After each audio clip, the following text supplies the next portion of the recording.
On a voulu donc aider les enseignants à faire mémoriser les informations à leurs élèves. On s'est rendu compte que ces reprises mnésiques, donc le fait de programmer les moments où les élèves doivent revoir les notions, c'était très compliqué, en particulier à l'école élémentaire où on voit beaucoup de notions, beaucoup de leçons. Et donc pour accompagner les enseignants dans ce travail, un enseignant référent aux usages du numérique du département a développé un outil qui s'appelle Programmemo, que je vous présente ici. Cogni École, c'est donc un dispositif qu'on a mis en place dans le département depuis l'année dernière. Donc l'idée, ça a été d'avoir quelques écoles, 11 écoles dans le département, qui vont s'intéresser aux implications des sciences cognitives dans l'enseignement. Donc on a fait travailler ces écoles sur 4 axes de travail principalement.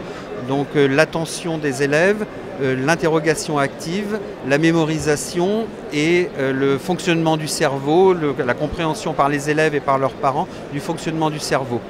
Donc pour ça, on a organisé un certain nombre de formations de l'ensemble des enseignants des Cogni Écoles. C'est pour ça qu'on a appelé ça Cogni École. C'est un petit peu novateur par rapport aux Cogni Classes qui sont déjà mises en place dans le cadre des sciences cognitives. Là, l'idée, c'était d'impliquer l'ensemble de l'équipe éducative pour que l'ensemble des enseignants appliquent les principes des neurosciences dans les classes. Et dans la feuille aujourd'hui, eh bien, le logiciel va lui indiquer quelles notions sont à revoir aujourd'hui en fonction des préconisations de la courbe de l'oubli, de manière à ce que la reprise mnésique soit efficace et qu'à un moment donné, les informations soient fixées en mémoire. Voilà. Combien ça mobilisé? Donc dans le département, la première année, il y avait 11 écoles, maintenant on en est à 24, ce qui représente 160 classes et puis plus de 3500 élèves.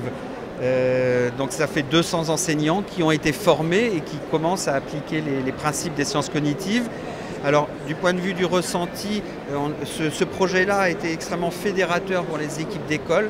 Alors, avec plus ou moins de bonheur, mais quand le projet a vraiment bien fonctionné, les enseignants ont trouvé intéressant d'avoir un objet de travail commun, de la petite section jusqu'au CM2, avoir un objet de réflexion professionnelle qui soit valorisant, intéressant et qui soit dynamisant pour l'école. Et derrière, ça a remobilisé à la fois les enseignants et ça a permis aussi d'avoir une façon de travailler en classe, une ambiance de classe un petit peu différente, notamment quand on a travaillé sur l'attention des élèves, la mise au calme des esprits. Ça a permis de repositionner toutes les problématiques qu'on peut rencontrer dans les classes, de gestion d'élèves, de gestion de classe. Donc les écoles dans lesquelles le dispositif a bien fonctionné, les enseignants sont très satisfaits de ce qui s'est mis en place.